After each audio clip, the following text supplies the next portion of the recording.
Hello friends, उम्मीद करता हूँ आप सब अच्छे होंगे, स्वस्थ होंगे और एकल परफॉर्मेंस ट्यूनिंग के आज के हम पार्ट में बात करेंगे 23 एआई एसपीएम के बारे में और देखेंगे 19C के साथ उसको कंपेयर करके। लास्ट वीडियोस में हमने बात करी थी एएसटीएस के लिए, like automatic SQL tuning set के लिए। हमने इसको देखा और समझा था, उस पर थोड़ा सा पहले हम डिस्कस करेंगे और फिर हम आगे के 23 एआई को समझेंगे। एसटीएस है क्या एक्चुअली? जैसे हमने बोला था कि ये ओल्ड सिक्वल स्टेटमेंट्स को जो रन हो रही हैं, हिस्टोरिकल स्टेटमेंट्स को और उसके सिक्वल प्लान परफॉर्मेंस मैट्रिक्स को स्टोर करता है और इसको यूज किया जाता है परफॉर्मेंस ट्यूनिंग के डायग्नोसिस में। अगर कोई क्वेरी अपने प्लान को चेंज कर लेती है, प्लान क्वेरी की परफॉर्मेंस खराब हो जाती है उस प्लान की वजह से, वो सारी स्टेटमेंट्स जो हैं इसका पार्ट रहती हैं, ये कैप्चर करता है और उनकी डायग्नोसिस और उनकी परफॉर्मेंस ट्यूनिंग में ये हेल्प करता है। आप में से बहुत सारे लोगों ने ओरेकल ऑटोनोमस डेटाबेस के बारे में सुना या पढ़ा होगा, तो वहाँ पे कैसे वो ऑटो इंडेक्सिंग करता है, उसकी उसके लिए ट्यून करता है। तो उसका जो बेस है, जो कोर है, वो है आपका ऑटोमेटिक सिक्वल ट्यूनिंग सेट। इन्हीं पर जो क्वेरीज रहती हैं, जो ओल्ड क्वेरीज हैं, जो न्यू क्वेरीज हैं, जो प्लान चेंज हुआ है, वो क्वेरीज रहती हैं और उन्हीं को कंपेयर किया जाता है, डायग्नोस किया जाता है और फिर उसके लिए बेस्ट प्लान को एसपीएम में सेट किया जाता है। ये सारे रिपीटेबल स्टेटमेंट्स को स्टोर करता है। फॉर एग्जांपल, समटाइम्स अगर आप बात करते हैं select star from EMP where employ ID 10, फिर एक क्वेरी चलाते हैं एम्प्लॉय आईडी 20, फिर क्वेरी चलती है 30, फिर 40, फिर 50 एंड सो ऑन। तो ये क्वेरी, इस क्वेरी में हमने बाइंड वेरिएबल्स यूज नहीं कर रहे हैं, तो हर क्वेरी दूसरी क्वेरी से डिफरेंट है। तो ये सारी क्वेरीज को स्टोर करता है। अगर आपने 1000 टाइम्स 2000 टाइम्स इस क्वेरी को चलाया है तो ये स्टोर करता है। और यही एक प्रॉब्लम थी अर्लियर रिलीज में। अगर हम बात करें 19.7 से पहले की, तो ये उन सारी क्वेरीज को जहाँ पे बाइंड वेरिएबल्स यूज नहीं भी हो रहे हैं, वो उनको स्टोर करता है जो सिसऑक्स के लिए जो फ्लडेड हो रही थी। तो इस टाइप की क्वेरीज जिन जिनमें हम बाइंड वेरिएबल यूज नहीं कर रहे हैं और बाकी सारा कुछ सेम है, तो ऐसी क्वेरीज को 19.7 के बाद आप 100 लास्ट क्वेरीज को स्टोर किया जा सकता है। अर्लियर इसकी वैल्यू 1000 थी, तो इससे एक बहुत बड़ा रिलीफ मिला है सिस्टम को। लाइक थ्रोडर to avoid capturing the repeatable non bind sequels, right, और purge unused sequel statement after 53 weeks.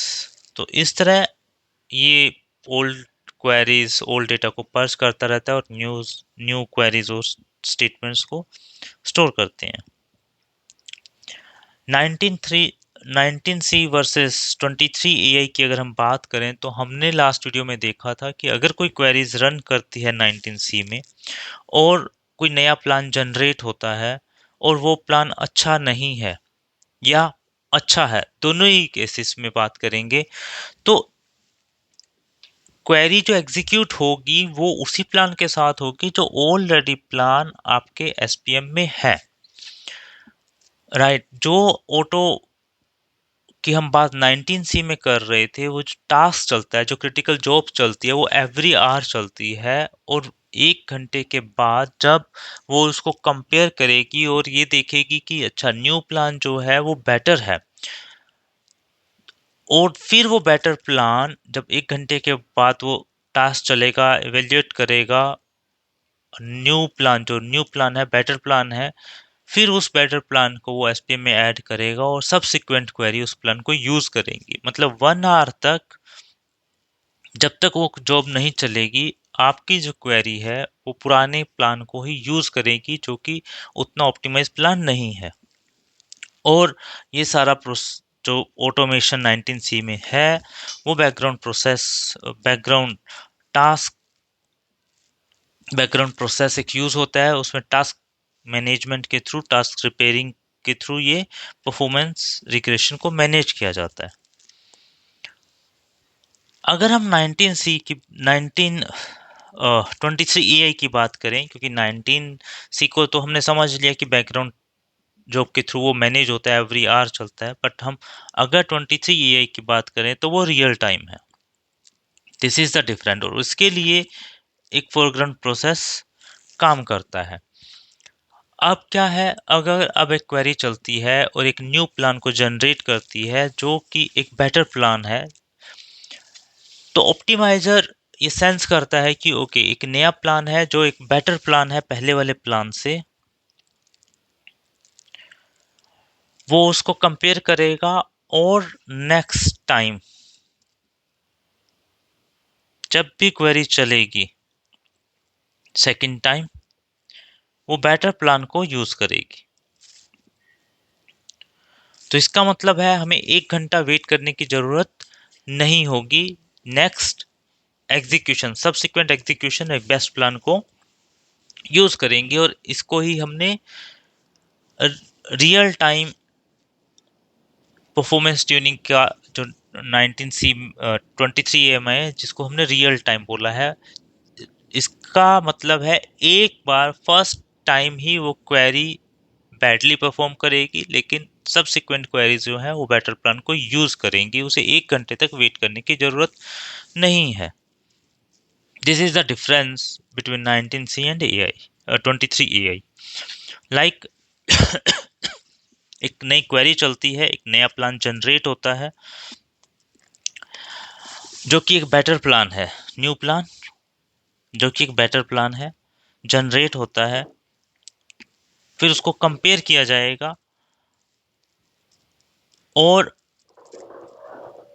ये एनालाइज होता है कि ओके, जो नया प्लान है वो बेटर प्लान है, न्यू प्लान इज बेटर। तो वो एसटीएस के थ्रू एसपीएम में ऐड कर दिया जाएगा। Now the plan is added into the SPM. Next time जब क्वेरी चल देगी, सेकंड सेम क्वेरी का जो सेकंड रन है, वो उस बेस्ट एक्सेप्टेड प्लान को ही पिक करेगी, राइट। अब उसे 1 घंटा वेट करने की जरूरत नहीं है कि नेक्स्ट टास्क चलेगा, कंपेयर होगा और फिर जो है सब्सिक्वेंट क्वेरी बेस्ट प्लान को यूज करेंगी। नहीं, 23 में फर्स्ट अटेम्प्ट पुअर होगा, लेकिन नेक्स्ट और सब्सिक्वेंट क्वेरीज जब चलेंगी तो बेस्ट प्लान को यूज करेंगी। तो सिक्वल ट्यूनिंग सेट में सभी प्लान कैप्चर होते हैं, राइट। इसको कंट्रोल कैसे कर सकते हैं? 19C में जो है हमारे पास एक बैकग्राउंड मैनेजमेंट था, ऑटो एसपीएम वोल्टॉस, राइट, जिसको हम ऑन करते थे, बट जिसकी वैल्यू ऑन थी। अगर आपको याद हो तो हमने लास्ट वीडियो में इसको देखा था। जिन्हें याद नहीं है, आप मेरा लास्ट वीडियो देख सकते हैं, वहां पे हमने इसको एक्सप्लेन किया है। बट रियल टाइम को अनेबल करेंगे, नाउ इट इज ऑटो। 923 में इस तरह है और ये 19C का है, right.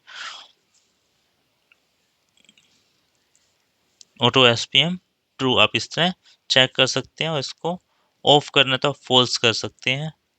SPM mode is auto. कुछ नए कॉलम भी ऐड हुए हैं जो आपको बताते हैं कि कैसे रियल टाइम ऑटोमेशन किन क्वेरीज के थ्रू रियल टाइम कैप्चर हुआ है, तो वो आप चेक कर सकते हैं डीबीएस इक्वल प्लान बेसलाइन में। जब आप देखेंगे तो ओरिजिन आपको दिखेगा फोरग्राउंड कैप्चर। इसका मतलब है ये 23 का फीचर रियल टाइम के थ्रू क्वेरी के प्लान को फिक्स किया गया है।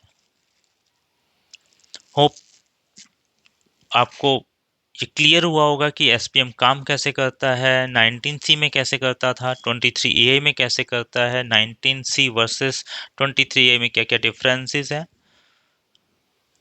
ये आपको क्लियर हुआ होगा।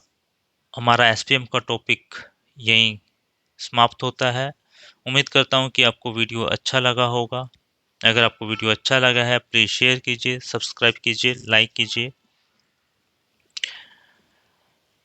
आज के वीडियो में बस इतना ही। मिलते हैं नेक्स्ट वीडियो में, तब तक थैंक यू, बाय बाय।